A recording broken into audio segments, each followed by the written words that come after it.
Max.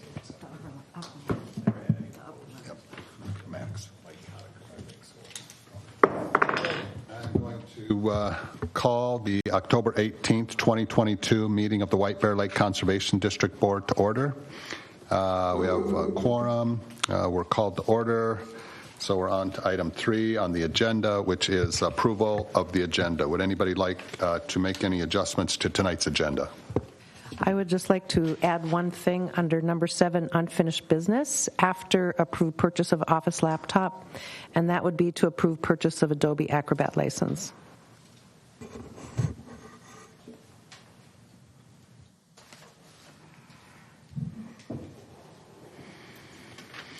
Okay. Anybody else? Would anybody like to make a motion to approve the agenda as adjusted? Make a motion to approve the agenda as adjusted.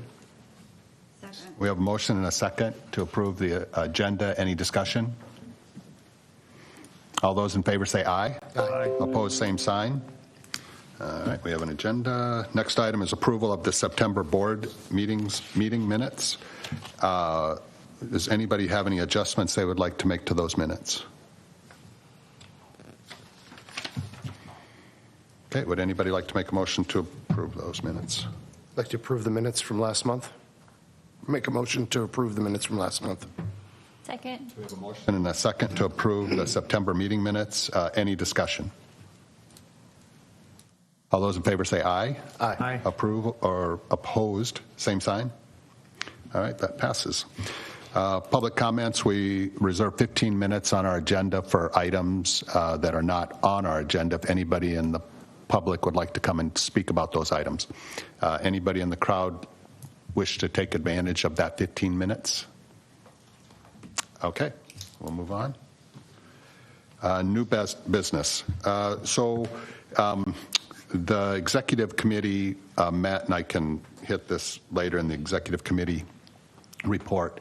And because of the importance of the LUC and the need to have a chair or somebody to run those meetings, we've decided to appoint a vice chair of that committee. And Chris Churchill has agreed to do that. So I am officially appointing Chris as the vice chair of the LUC so that he and Mark can work together to run those meetings. Thank you, Chris. Okay, next is summary of Eurasian water milfoil survey and treatment, and that's Steve. And Mike, would you mind introducing Steve for us? We've had Steve numerous times do our survey. He's more than qualified. The DNR just rubber stamps anything he does. He's also known at Joe Souchere's show at Garage Logic as the Lake Detective. He also holds 6 amateur boxing titles. One of them is international. So you better listen up or box your ears. Anyhow, Dr. Steve McComish, please come forward and tell us about our Eurasian water milfoil and lakeweed survey. Well, thank you for the introduction, Mike, and hello, everybody. It's a pleasure to be here again tonight. I really look forward to being on the lake and also presenting here. Such a gorgeous lake, and usually what we do is as we survey the lake, we're finding that we have a lot of things under control with the framework that's set up, and it's also helpful to have Mike Pronto come out in a boat with us because he knows the lake better than I do. He can say, better go over here. I think there's some milfoil. I've seen some milfoil here. So we get a very good comprehensive survey. And so as we go to the yeah, you get the slides, great. So in this first slide, here's what we do. That black line is the track of the boat, and then the black and the dots are where we sample. So we follow follow about a 5-foot to 12-foot depth, kind of go zigzaggy around the lake, and we look for milfoil. And when we find Eurasian milfoil, we mark it on GPS, and we give it a density rating of a light, moderate, or heavy growth. And then when we get back to the lab, we download the data, and we look at where the dots have ended up. And you can see that when we get a cluster of yellows and reds, which is moderate and heavy growth, we'll circle those up for treatment. We don't try to treat all the Eurasian milfoil in the lake. If it's a light growth or it's scattered, we can let that go because that is not acting much differently than our native plants, including the native milfoil that's also in the lake. So when we did this in June 30th, that should be typically is a good time of the year for milfoil to be up and getting close to being treated. And we want to treat it by mid-July so we can have the rest of the summer. So we have July, August, and even into September.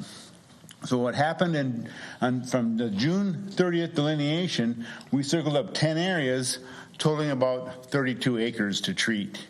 And that was down a little bit this year compared to some other years, but we've had some ups and downs, and there's a summary slide coming up later. So we treated those areas in early July.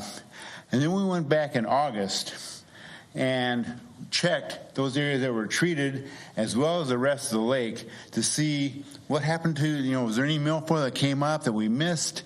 And also, how did the treatment work in the areas that were delineated and were in fact treated? So those 10 areas, the black dots indicate no milfoil. The green dots will indicate a light growth, sometimes only a couple single stems. And the yellows, they represent some kind of patches of milfoil, moderate growth. You can see we got pretty good treatment, although on the west side of the lake, we do have some greens and a few yellow dots. So the growth was there, but a red dot is the heavy growth, which is usually an ecological and or a recreational potential problem. We didn't have many red dots at all in the whole lake. In fact, as we went around the lake, we didn't find a lot of milfoil that wasn't in the treatment areas. As we were going around in August, we did find some other Eurasian milfoil, but where we found milfoil, it was typically, we made notes at every site how far below the surface was the Eurasian milfoil growing. And it ranged from about 2 feet to 7 feet. And only in a few spots did we have milfoil within 2 or 3 feet of the surface, which is kind of your prop depth. Might not be always the best for sailing, but for general boating, if the milfoil is 2 or 3 feet below the surface or more, it's usually not a recreational problem, nor is it an ecological problem. In fact, a lot of our sites, we had milfoil 5, 6, 7 feet below the surface, present but not actively growing. And the next slide kind of shows kind of what this is White Bear Lake, and this is Eurasian water milfoil in August. And we're below the surface. You can see a lot of it is single stems, somewhat scattered. And in these situations, this would probably be a green dot, a light growth. And it's not a recreational problem. In fact, it's not much more dense than the native plants. In fact, as we sampled with a rake, we pull up the rake and look and see how many tines on the rake head are filled with plants, and that's how we kind of get our density rating. Well, native plants typically were more dense, a moderate to heavy growth compared to Eurasian milfoil. So this year, not every year is like that. Every year is a little bit different. But this year, the native plants are actually probably more abundant than Eurasian milfoil. And an example of one of the milfoil strands is on the next slide. In fact, Meredith was out on the boat and went through the whole survey as well. And between her and Mike, we always got very thorough delineation and assessment. So see if you can see, it's a single strand of milfoil, and when Eurasian milfoil doesn't branch, it acts a lot like a native plant or a native milfoil. The problems are when Eurasian milfoil gets within a foot or two of the surface and starts branching. That's when it forms that canopy and kind of a surface mat, and then it's more of a problem. We didn't have much of that this year, and where we were predicting it would be a problem, it was treated. So over the years, we've been kind of doing the same general idea. A few years ago, somebody said from this group, hey, why don't you put all the treatment areas on the map? So that's what we did, and that was an excellent idea. You can see there's a pattern. Milfoil, over the last 10 years or so, has not grown throughout the whole lake. And in a number of years, we see some recurrence of milfoil growth. Now, in 2022, we had a couple spots, maybe a little bit newer compared to our typical spots, but you can see a pattern there. And so we always make sure we hit those areas as well, and it varies from year to year. I mean, we've ranged from 100 acres in 2013 down to as low as 12 acres in 2020. So, and it varies from year to year, and that's where we want to check it every year. There's no need to treat milfoil if it's not there, and likewise, if it is there and wasn't there last year, we should probably be thinking about treating it.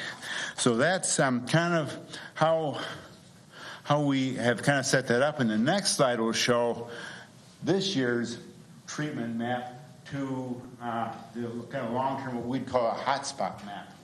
And you can see like area number 5, for example, over there on the left. That was kind of a new area, so sometimes that happens too. We'll get an area of new growth. It might only be there for a year, and then it's not going to be there the next year. So it's a little bit like a whack-a-mole. You know, it pops up, and we're going to treat it, and then it's gone. The next year it might not be there, but it'll pop up someplace else. And that's kind of what we find typically in White Bear Lake.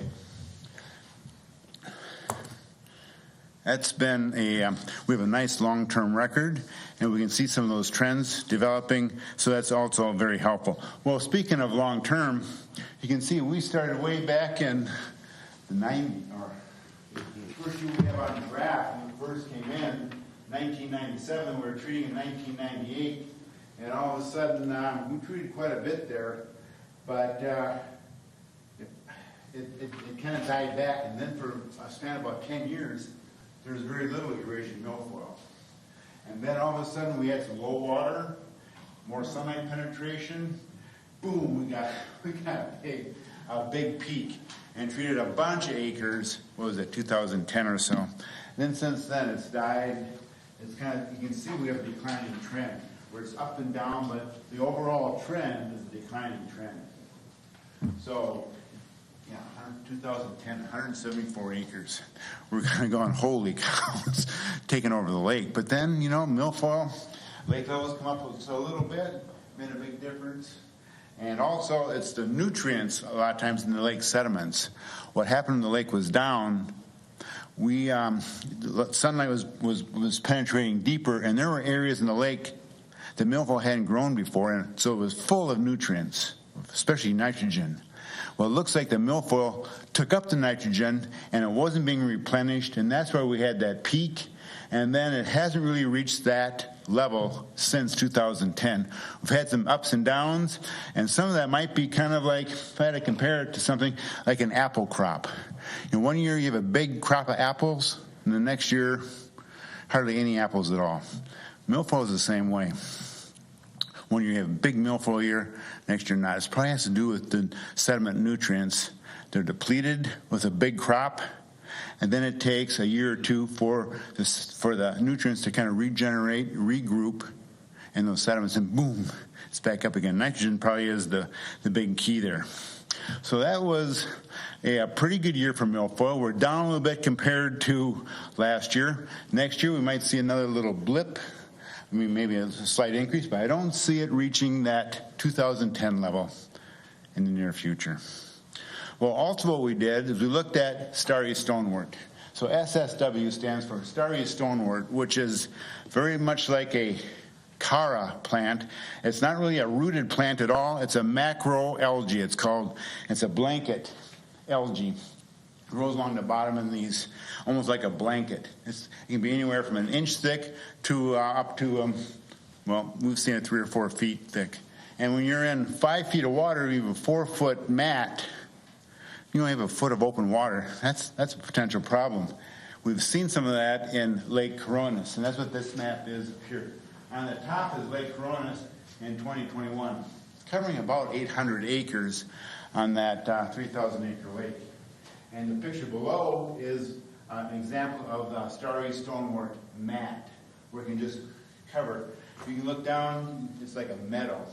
except that it's about 2 or 3 feet thick. It disrupts spawning activities. It's not real good fish habitat, so we really don't want that in White Bear Lake.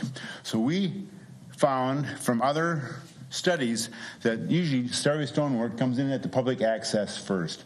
We have 21 lakes in Minnesota with starry stonewort, and about 20 of those lakes, they found it first at the public access. So it seems to be coming in with a boat or a trailer. And so we sampled all the public accesses on White Bear for starry stonewort, and we didn't find any. We're a few lakes, I'm working on a couple of them. If we find starry stonewort early at the public access, and it's less than, sometimes it's a half acre or less even, we treat it, and in fact, sometimes we treat it 2 or 3 times. And we've been able to contain starry stonewort at the public access in a half dozen lakes. So that's good news. I mean, it's like we were working with this Al Gallagher from Clemson. They flew him in, this is at Lake Sylvia, and he was out there, one of the world's experts in starry stonewort. I said, Dr. Rogers, what do you think about this? And we had been treating Lake Sylvia at the public access 3 or 4 times, but seemed to be able to contain it in a year. I said, what's the deal with this plant? He goes, the plant's very tenacious. You get to be more tenacious. And by that he meant if we keep on it and keep it contained, we probably can keep it from spreading throughout the whole lake, unlike milfoil and some of these other native or non-native species. So it's not in White Bear Lake now, as far as we know, but I think it is probably worthwhile to keep checking it. The cost is about $500-600 an acre to treat starry stonewort. And Lake Coronis, unfortunately, although they have 800-900 acres, they're still treating about 100 acres or more once or twice a year. So it's probably a good investment to, one, keep it out of the lake, but if it does get in the lake, let's find it early. And so that's why we were doing some of this checking and searching at the public access.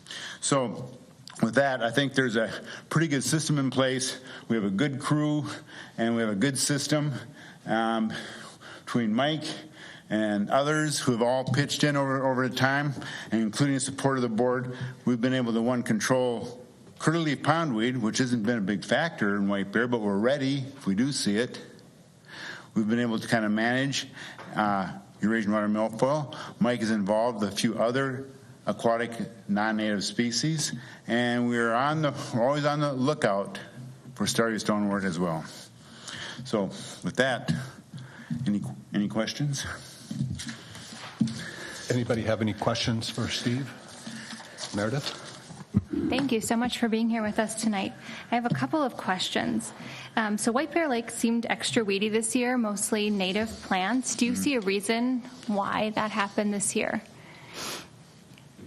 Well, we had kind of a couple of things going. One is zebra mussels have cleared up the water to a degree, so we get better light penetration. Also, this year, water levels are down a little bit, which means that we even have better light penetration through the clear water, and that seems to have a big impact on native plants. And some of this, there's a couple of species in particular that really respond. And for example, this water celery, which is kind of a shallow water plant, that really responded to those conditions. And there's some pondweeds. They're called potamogetans. And a couple of those white stem pondweed and some of these potamogetans really responded as well, and including northern water milfoil, the native milfoil, also took off. So it was probably a combination of those things. We have seen an increase in some of these native plant species, the growth, and a few other lakes too, the big lakes. Bald Eagle, we saw some. Big Marine, it occurred. Forest Lake they're down. Their water level was down as well. The zebra mussels, they had some shallow areas, and they had native plant growth right up to the surface. So some of that has to do with the weather pattern more than anything else. And next year it could be all different. I still have more questions if you don't Sure. mind. So to your knowledge, was starry stonewort found in any more lakes this summer, or has it been kind of... No, it was found in like 3 or 4 lakes. Okay. So it was 13 lakes a couple years ago, went up to 15, 16, and so we're up to 21 right now. Okay. And almost all the time it's at the public access. And I'm working on 4 lakes right now where when we've found it the public access, we go and survey.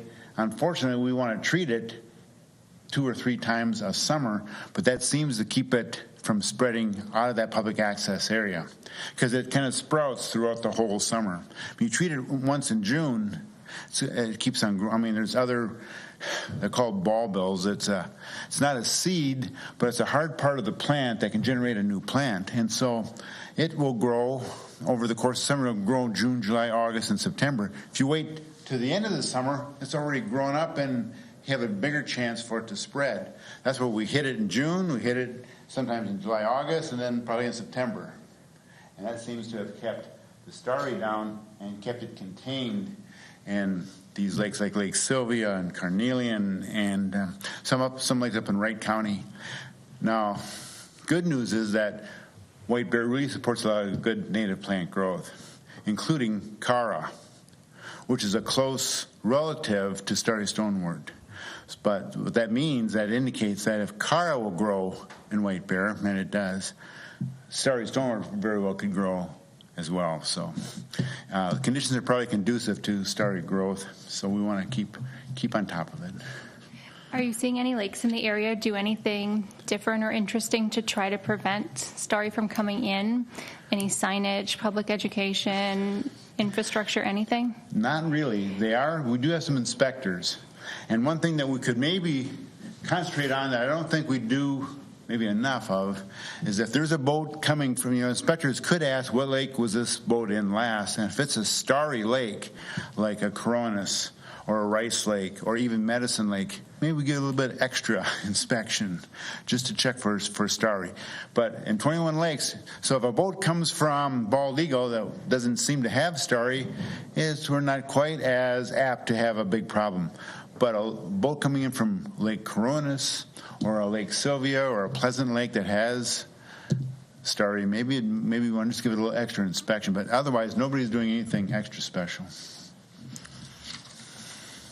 So we could tweak that inspection program maybe just a little bit. Meredith, anything else? No, that's it. Okay. Anybody else? Mike?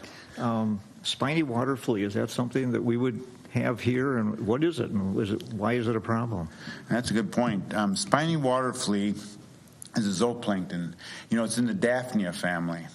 Daphnia, they're called water fleas. I don't know if you remember in high school. I bet you probably looked at it if you had a high school biology class, you're probably looking at water fleas, which are Daphnia. Spiny water flea is in that family. It's a miniature crustacean, and the thing is the spiny water flea, it has a little spine. Kind of a long spine, almost a half inch. And what happens is that fish don't like to eat that because of the spine, so they avoid it.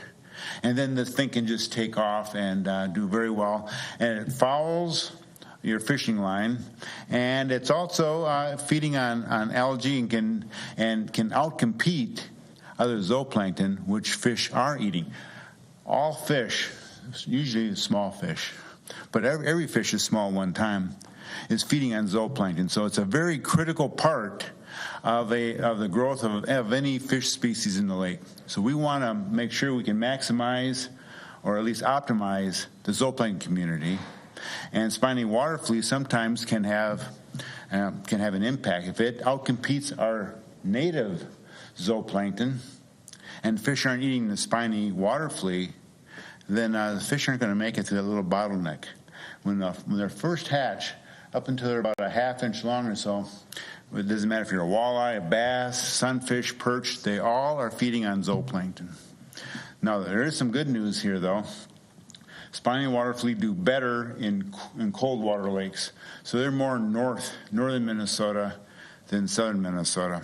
And also what we're finding, like Mother Nature typically does, is that fish are going to find out eventually how to eat those things. And once they do, then it's a food source. So what they do is that spine, apparently they go around behind it and kind of sneak up on it and don't take the spine first. And that seems to be a way that spiny water flea in its native habitat is controlled. Once fish figure that out here in White Bear Lake, if it ever comes in here, we'll eventually get it under control. Like, same thing's going to happen with zebra mussels, too. It's just that fish are going to figure out how to eat zebra mussels, recognize it as a food source, and that'll be a big factor for keeping zebra mussels under control. They are controlled by fish and ducks in the Caspian Sea area, which is their native source of origin. So, but fish here don't recognize it as a food source yet. So they go to their old standard food sources. But once some bluegills out in the lake say, if I get this zebra mussel and it's real small, a couple millimeters, the shell is soft enough or thin enough, they can crunch it and they can get some nutrition out of that. And once you get a few doing that, they train all the other fish in the lake, and pretty soon all the other fish are going, I'm going after, look at this, I can eat this. And pretty soon the whole lake is trained, and zebra mussels could possibly come under control. No, we're not quite to that point yet, and it's hard to say how it could take. Caspian Sea area, I mean, they've been there for thousands of years, so it might take a while. But once they figure it out, again, we'll have another natural control on zebra mussels. Just a second there, okay? Any other questions by the board? One more. Yep, Mike. The lake is down about 13 inches from April. Are you seeing that around the area? Yeah, I think that's a regional. So it's not thing. unique to White Bear? No. Okay. That's I'm on some ponds where it's even more severe than that. We're supposed to do a fish survey in this one pond a couple weeks ago. There's no water in it. I mean, it had 3 or 4 feet of water earlier in the year. So no fish and no netting, and that pond is way. So yeah, I mean, even bald eagle's down a little bit. Now some lakes, if you have a river run lake, it might not be as apt to be down. But our glacial seepage lakes, groundwater fed lakes like White Bear and a lot of other lakes in the area, they are down. Any other questions from the board? I have just a couple quick ones. I noticed in the August 22nd date when you were out there again, like up in the north, there's maybe a red dot up there, so maybe some heavier growth. Yeah. Just in that one area. Would it make sense to try to treat that late in the season to keep it from being so heavy next year, or would that be silly use of funds? No, that's a good point. It certainly could be done, but remember, those dots are not to scale. Yeah. So that little patch might be 100 square feet. But when we put a rake down, we sample that rake head, and it's full of milfoil, that gets a red dot. And the question would be, how widespread is it? But 100 square feet here and there, if it's just a patch, probably not as apt to be, or does it need to be treated, compared to if you have these patches that coalesce into a bed, then that would be something to consider for treatment. We didn't really see beds of milfoil. We did see a couple of red dots. Okay. All right, and then the second question, and this came up at another meeting, is, it seems like microplastics are everywhere, and is it reasonable to think that White Bear Lake has microplastics in it? Yeah, it probably does. Sure. What concentration? Probably low concentration. Probably not ecologically a problem yet. But what the problem is, under high concentration, especially filter feeding fish that accumulate things, once the plastics get into the stomach and fill up the stomach cavity, they figure they're full, but they're not getting any nutrition. So that's a real problem with filter feeding fish especially, and that's more in the ocean environment, and particularly in near-shore ocean environments. So not as big of a problem in freshwater lakes, but the microplastics, nanoparticles, they're probably out there. Okay, and then question? Yeah, previous years I've had a lot of zebra mussels on everything in the lake, or on the ladders and whatnot, getting out of the dock. This year I had none, and I wasn't sure if does it just vary by area? Is the lake getting better? Are the fish finding it now for bait, or is this just a cycle? Isn't that interesting?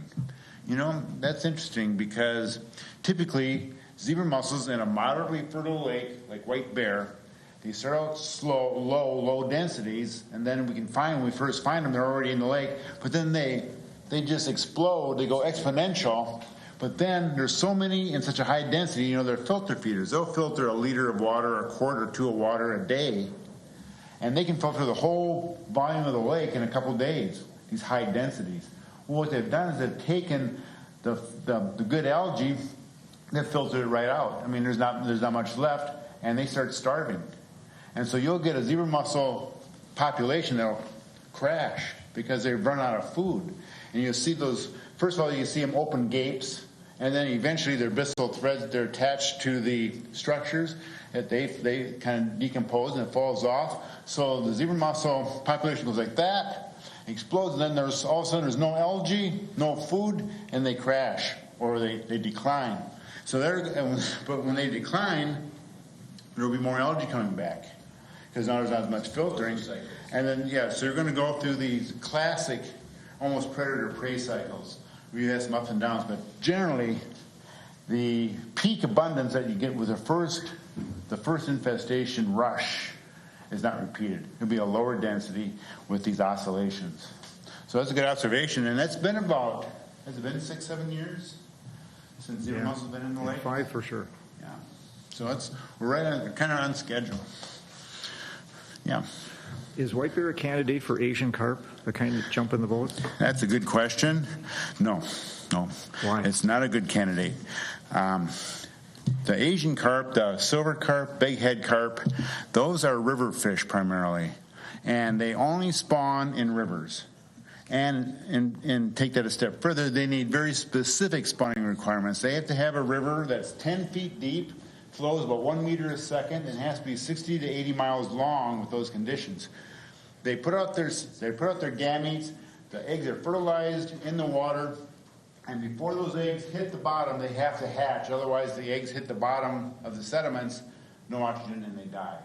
So you need very specific spawning habitat for these Asian carp to be successful. In fact, I've never seen, or they haven't reported, any Asian carp ever spawning in freshwater lakes, and that is worldwide, whether it's in Russia, where they're native, or here. But what they have found is there's a few rivers in the United States that are conducive to supporting Asian carp. They have to be somewhat fertile too. So, for example, the Illinois River down in Illinois, that's the poster river. And all the videos you see of the carp jumping into the boats and smacking people, that's the Illinois River, because it's some of the best habitat for carp like that in the world. For example, Mississippi River is too infertile. It doesn't have enough algae and enough food to support that type of a population of Asian carp. And the St. Croix is about the same way. So even if you'll hear about them coming up the Mississippi River, but those are rogue carp. They're not really. They have not produced a spawning generation or a spawning population in the Mississippi or in the St. Croix. I would be a little more concerned probably about the Minnesota River, which does have those characteristics and is somewhat fertile. That's a river that probably could support Asian carp. But lakes, especially White Bear Lake, because it's spring fed, we don't have a stream or a river coming into it. So we're pretty well protected from an Asian carp condition. I'm sorry. I hope I didn't. I just can't answer a question shortly. I'm sorry. Okay, so any other questions from the board? Any questions out there for Steve? Okay. Well, I'll say, certainly you're so full of knowledge. I appreciate that. Thank you for coming out and taking care of our lake and helping us with that. I really appreciate the work you do for us. Thank you very much. It's a pleasure, and I appreciate the opportunity. Thanks, Steve. Okay. All right. Moving on. Unfinished business, lake management plan. Alan, will you just talk about that for a moment, please? Bring us up to date. Sure, Chair and Board. There was some concern based on the tail end, shall we say, of our operating statute that suggested that perhaps the Conservation District should have its own plan for the lake. And in talking with the DNR representative, Dan Scollin, he politely pointed out that it's a directive that's actually made to the local soil and water folks, not necessarily directed at the board. And so I did ask if there was a management plan for White Bear Lake, thinking that if there was, we could use it. And if we didn't need it, then at least it'd be something interesting to share with the board. And they don't have one. And so it's catch as catch can. And so between the DNR and this body, this is the management plan. And so I think the last study we did as far as usage and whatnot, was that in 2007? 5? I think 5. Okay. So it's been a while since the board's actually done one. And so 15, 17 years later, I'm not sure if it would be worth updating. But it would be interesting to see if any of the advice from 2005 has changed 17 years later. I don't think that we ended up adopting much, if anything, from that. We received it, but I don't think we did much with it. And so I guess if the board was interested, it'd be a good time to maybe update it and see what happened. But we don't have to do one as a matter of state law, which is what the concern was at the time. Okay, that sounds good. Any questions for Alan on that topic? Okay, thanks, Alan. All right. Next item is permanent docks. And Mark, do you want to bring us up to speed on this one? Are you speaking to any specifically or just? In general. Permanent docks, looking back there on the application, if you want to have a permanent dock, it's $5,000 to apply, and it's $1,000 a year to keep it. Currently, there is one permanent dock over by Optimus Beach, which we sent letters to, that has to be removed by ISID because they don't have a permit. And the rest of them are Lyons Park and VFW, and because those are open to the public, we waive the $1,000 fee every year. And I can't imagine, as was brought out in one of our meetings earlier this week by Mike, that to really just put the big posts in, it's never going to work. The ice is always going to heave them out eventually. The only really way to have the permanent docks is to put in caissons down into the bed and concrete and steel encasement. And I found out another fun fact. The reason that they paint the steel around it black is so that in the winter it heats up and it keeps a barrier of water in between the pillars and the ice. So, okay. So I think generally there aren't any private permanent docks in White Bear that are permitted. And I think that's the net. All right. And Mike?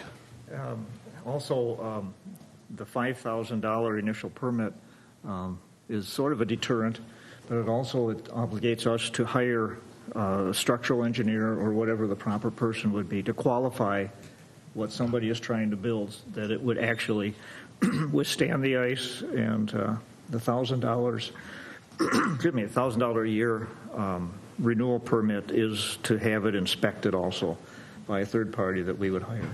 So it's not just a cash type situation. We have to invest in that if somebody wants to do that. Hopefully nobody will. Any questions on that item? Why is it on the Conservation District to inspect a private dock? Yes.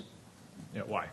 I mean, why is it on us to inspect it? To inspect it? Yeah, we hire a third party so that we know that it's to our satisfaction. Okay. I mean, instead of just a contractor drawing up plans. right. I guess all the non-permanent docks, there's some questionable ones out there that, There's nothing on those. I don't know. I mean, we don't inspect those. No. So I Well, was just curious. unless they're obviously like the one that Mark's talking about, unless they're in obvious disrepair, then Yeah. yeah. Okay. Well, I think that because we issue a permit for those permanent docks, that gives us some obligation to make sure they're up to snuff, I think is the way I'd see it. Okay. Any other questions on that item? Okay. Next item is approved purchase of office laptop. And Sherry, do you want to talk about this? Sure. So I gave everybody a handout regarding our laptop needs. I'm just trying to get the office kind of back up to speed and doing best practices. The one that we have now is kind of clunky, doesn't have as much memory or a good processor, et cetera. And so I was directed to see if I could get an office computer. So I have here under the needs some of the parameters that I am looking for in a laptop. And I've been working with Faradun here at the City Hall. He's the IT coordinator for City. And he kind of helped me walk through this. And so these are the things that I'm looking for. I would like a touch screen. I'm just kind of turning into that kind of person. I don't need to have one, but it is very good to have. And I would also like another wireless mouse to go with that. Anyways, I'm still shopping. I was really going to take a longer time to do this, but I really would like to get on it right now. And so I have been online looking at Dell refurbished. Did a couple scout arounds at Costco, but I am going to go back to that. I already talked to a couple people here on the board about computers. And so because I would like to have the flexibility to purchase that, like with our debit card, and I've given you a range of some things down here, some of the computers anywhere from $1,000 to $1,400. However, I know you can get a computer much cheaper than that with these requirements. It's just I have not had a chance to get out there and really look at it, some of the retails, Walmart, Best Buy, et cetera. So what I'm asking is if I would like to request up to $1,400 to purchase a laptop and wireless mouse with the expectation that I'm going to find something much less expensive than that. So any questions? Okay. Well, I'll make a motion to approve up to $1,400 for a new computer and wireless mouse. Second. We have a motion and a second. Any discussion? Okay, that would include tax and everything. So we are tax exempt. I made sure I talked with the tax department, and I have a tax certificate, and just as long as I'm on that, if anybody is purchasing something for the Conservation District, you should never pay sales tax. I have a form in the office for you, so. Okay. Yep. No, this looks really good. I was just checking to make sure you got the solid state drive because those are going to last a lot longer. Right. Okay. Okay. Thank Okay, you. so we have a motion and a second. Any further discussion? All those in favor say aye. Aye. Opposed, same sign. Okay, that passes.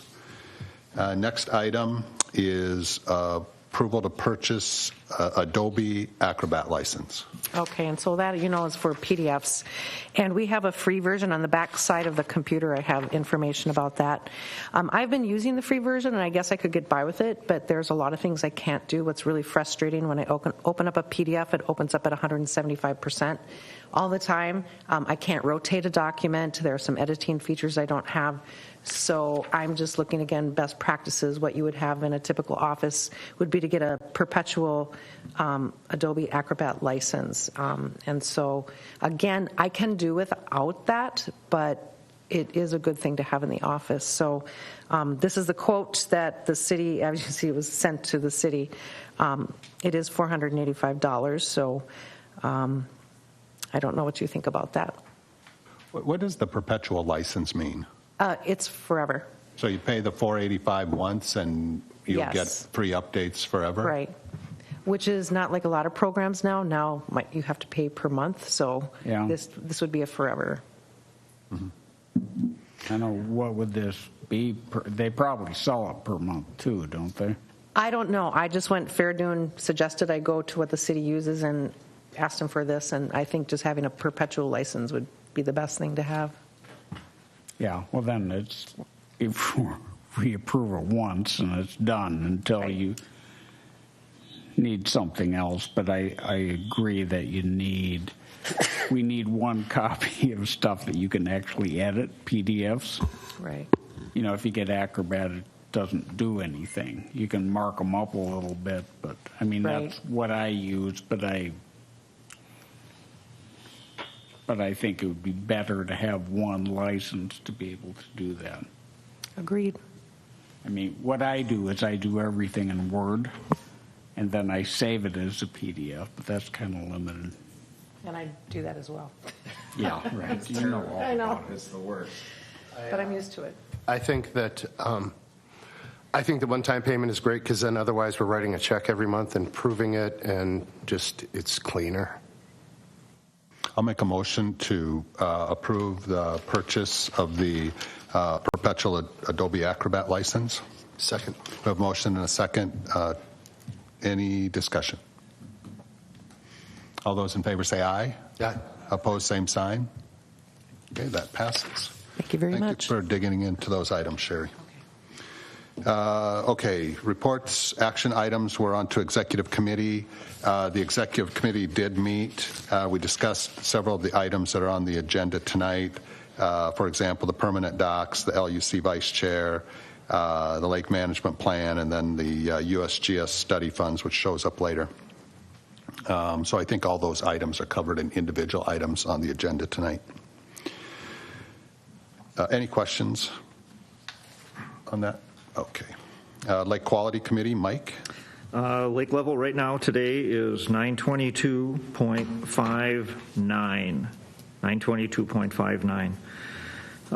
Last month it was 923.01. From April, when ice out, the lake has gone down about 13.5 inches, which is apparently, well, we're in a drought system, and Steve McComas talked about it. Other lakes are down also. So there we are. We're not unusual, I guess is what I'm saying.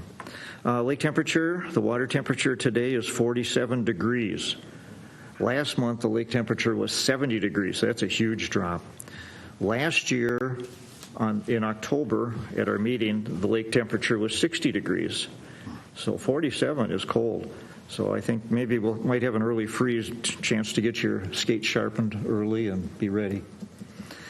And Phragmites treatment, the Phragmites was treated September 28th, and we hope that it'll be a good treatment. We'll find out in the spring when it looks all dead and brown, and hopefully it won't come back, and we'll take care of it. So that's pretty much it for me. Any questions for Mike? How many acres did you end up treating, the Phragmites? How many acres did you end up treating? We treated 27,000 square feet, which is a little bit less, about a half acre.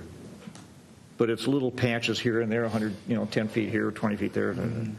And lake management, I'll say it now, lake management bid on 9,700 square feet for $900 and some dollars, $909. And they went out and treated the whole 27, and they just billed us for the 900 and something. So, and I sent him an email and said, did it go good? How much did you treat and all this kind of stuff? And he said, we bid, what we bid is fine. I guess that's okay. I mean, I'd asked for the board for more money and everything. I figured it'd be 3 times that, but it's not, so. What herbicide did they use this year? Do you know? I don't know. I didn't bring that file with me. It's a big long name. It's B on the bill. I probably couldn't pronounce it anyhow. So. Oh no, sorry, doesn't have it on the license. I can email it to you. Anybody else that wants it, I can have it. Any other questions for Mike? Okay, we'll move on to the Lake Utilization Committee. Mark? All right, Chair and boards, it was a pretty quick, almost everything came in without change from last year. These are all mostly dock associations and then the ski course. The first one is Derek Sky, and that's over off of Highway 96. The application was complete and no change from last year, no complaints on the dock. The LUC approved it, and I so move. Second. We have a motion and a second to approve. Any discussion? All those in favor say aye. Aye. Opposed, same sign. Yeah, that passes. Next one is the Manitou Island Association. That's the beach they call Snapping Turtle Bay. And they want to put out their swim ropes for their homeowners association beach. 50 by 50, same as last year. It originally came in unsigned, but I was informed tonight that it has been signed. And the only thing that I asked for is that we approve it, given with the proviso that they bring their homeowners association and give us their certificate of insurance. If they do that, I move to approve. Second. We have a motion and a second to approve the Manitou Island Association application contingent on them supplying the insurance certificate from the HOA. And I just have a question, being new to applications. When we send the permit and say stipulation, is that the same thing as conditional? If I give them the permit, the stipulations they must send us, or is it a stipulation as something different than that? Yeah, I think I'd have to look again, but I think when we approve it, it might even say on the bottom, there's a little check box. It does. It says stipulation. Stipulation. Are there any And then stipulations? underneath that, you just add the verbiage HOA insurance. Okay, thank you. Yeah. Okay, so we have a motion and a second to approve. Conditionally. Conditionally on the insurance. Any further discussion? All those in favor say aye. Aye. Aye. Opposed, same sign. Okay, that's approved. The next one is Snyder's Bay. And so, again, Snyder's Bay Beach Club has a renewal revised from last year. They're adding a boat. It's right up, the new boat will be along the shore, so hopefully it doesn't get any lower than it is. And we did approve it, and it was brought to my attention that they did at one time have a protected waters permit. For these non-commercial docks, we don't actually require that, and theirs is expired. So the neighbors were notified of the extra boat put on. Nobody showed up. And the LUC approved, and I so move. Second. We have a motion and a second to approve the application. Any discussion? I will abstain on this because this is my dock association. Okay. Any additional discussion? Okay, all those in favor say aye. Aye. Aye. Opposed, same sign. Passes. The next one, Shadowgate condominiums. Renewal identical to last year. No complaints rendered against their dock or operations. So the LUC approved, and I so move. Second. We have a motion and a second to approve. Any discussion? One thing that I will mention about this is that it seems they've overpaid, so Sherry will work with them to try to get a check for the correct amount. Any additional discussion? All those in favor say aye. Aye. Aye. Opposed, same sign. Okay, that passes. Next is the Redpath Wagamont water ski course. We did make an adjustment. Mr. Redpath came to us last month at our LUC meeting. We sort of worked out an agreement on how best to move that course from site to site. The course operators have been very compliant in the last few years, and when there are complaints, they've been fast to resolve them. And so this year, and we've moved around from time to time on how many times it should be moved and things like that. And sometimes 2 weeks just between weather and things like that, if it's 2.5, maybe. If it doesn't get moved in time, we've been told by Mr. Redpath that he will contact the administrator, Sherry, and let them know that we're going to move it on this date, and here's why. So this year we changed it to be moved every 3 weeks. And that's what the LUC approved, and I so move. Second. We have a motion and a second to approve the application. Any discussion? All those in favor say aye. Aye. Opposed, same sign. That passes. Sorry, one question with that. So the stipulation should be on the certificate that it should be moved every 3 weeks? Correct. Yeah. Thank you. The last is Alicia Heights. That's over in Matamidi, near Wildwood Beach. And the renewal identical to last year. No complaints. The neighbors were notified. We were told by the people who represented Alicia Heights at our meeting that the neighbors are they're cordial. Everything's fine. So LUC moved to approve or approved it, and I so move. Second. We have a motion and a second to approve the application. Any discussion? All those in favor say aye. Opposed, same sign. That passes. And the only other note I'd like to make is that we have all but one of the commercial marina applications in, and we're in communication with the other person or the other group and organization. And we hope to have that resolved by Friday. And next meeting in November, all the commercial docks will be done in the LUC all at once.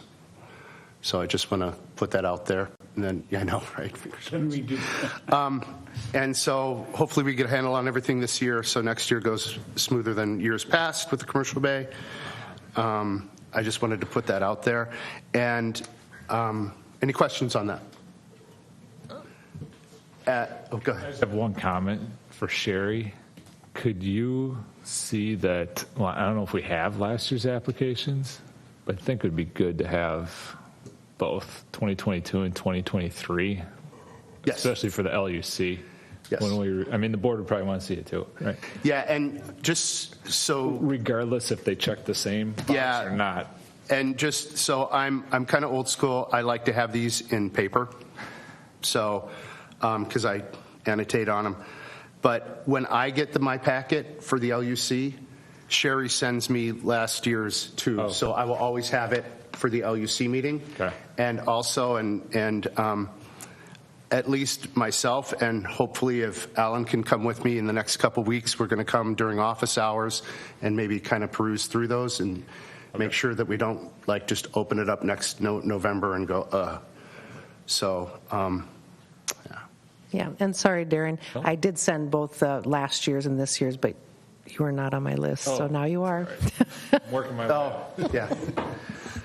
Other than that, I have one more comment, and that's to say I've gotten comments from these organizations. I've gotten comments from other members of the board on how much better the office is being run now than it has in the past. So thank you very much, Sherry, for straightening things out and getting us back on track. You're welcome. Okay, any questions for Mark?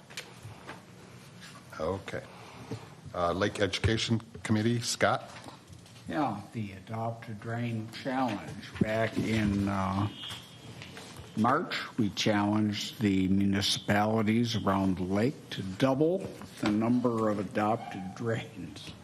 And we were at like 298, so double that would be 596. And we're now at October 10th, we're at 512. So we're closing in. I don't know if we'll make it, but the city of White Bear Lake already doubled. So good for them. Yep, good for them. White Bear Township has got 9 to go.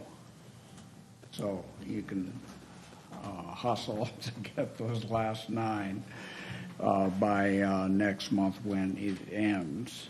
Others like Matamidi, well, they haven't doubled, but they're already have got a higher percentage adopted than the other cities. So when I present my report next month, we'll have something good to say about everybody. Right. Okay. And part of it is that the data that we're working with is kind of dodgy. So. Okay, well, that's all good news. And Mayor, any questions for Scott on the Adopt a Drain? Okay. Okay, for social media this month, I'm planning a post about the Adopt a Drain wrap-up, thanking everyone that's adopted a drain, encouraging people this last little push, couple of weeks, to maybe consider adopting a drain. I've had a lot of questions on that weed question. I asked Steve McComas about why White Bear Lake was so weedy this year, so I'm going to do a post on that. And then perhaps even address Starry Stoneward again, because I do think that's a real threat for us. And then anything that anyone would like me to address on our social media, I'm happy to do it. Any suggestions or questions for Meredith? Okay, thank you both. Next, Treasurer's Report. Mike? You have the Treasury report in front of you, and Sherry informed me that all assessments and dock fees and everything for this year are all paid up. So that's wonderful. Did you send them reminders on anything that was late, or? Nothing's late. Oh, yes, I have. Okay, yeah, okay, good. Yeah, excellent, excellent. And then we have our bills due, usual group. Any questions on what's due or anything? Okay, I'll make a motion to accept the treasurer's report and approval of payments, check number 4795 through 4803. I'll second the motion. So we have a motion and a second to approve the treasurer's report and the payments. Any discussion? All those in favor say aye. Aye. Opposed, same sign. All right. Okay, USGS survey, I got a call back from them, and I have been assigned a person to work with. And the first thing she said was, well, usually when people have extra money, they just donate it to us. And I can send you the forms for those, and it'll, just give me your address and we'll be all set. And I said, well, I think we'd like to get a little more bang for our buck. We've got this money, we've held it, and I think, it's enough where we should get something for it. And it mentioned, aquifer maps or copies of some of the study work or, this kind of stuff. And she said, well, it's all in the public realm. It's all free for you to get. And I said, well, where is it? How do you get it? And she said, well, I could put together like a little packet or stuff and tell you where everything is so you can access it. You can have it for your records. You can look it up and print it if you want and do all that kind of stuff. And I can get that to you. We're awful busy. It probably won't be till the end of the year or maybe the first part of January or something like that for you. And, tell you where everything is and how you can get it and anything else I have on White Bear Lake. And I said, okay, let's, so she's going to work on that and we can see if it's what we want and then we can pay them. How much money is it again? $599.62. And we're bound, we can't do anything else other than give it to them. Yep. She said, why don't you buy a piece of equipment and donate it to us? I said, well, that's not what we're talking about. Well, then that's when she said, well, usually people just donate the residue. They just donate it to us. And I said, no, we need to get something for this. We've sat on it long enough. So, any questions? Yeah, thanks. Meredith has a question. What if we found a way to get that up on our website and easily accessible to people? What if that cost us $500? I don't know, would it? Wouldn't cost us anything to put it on our website. Or would it? You don't think it's probably a lot of information? Yeah. I think it would cost because nothing's free, but the rules are we can only write the check to Oh, okay. USGS, yeah. Yeah, it has to be for lake level study, which is what they'll provide. So hopefully we'll get a very informative little package or something that'll tell us where everything is, and then we can access it, and we can put that up on the website. Okay, any other questions for Mike? Okay, thank you, Mike. Board, council report. Alan? Thank you, Chair and Board. And way to go to run a tough ship and insist government really take care of us. I think last month I mentioned that we were going live with our ORI from FBI, and so that process is now complete.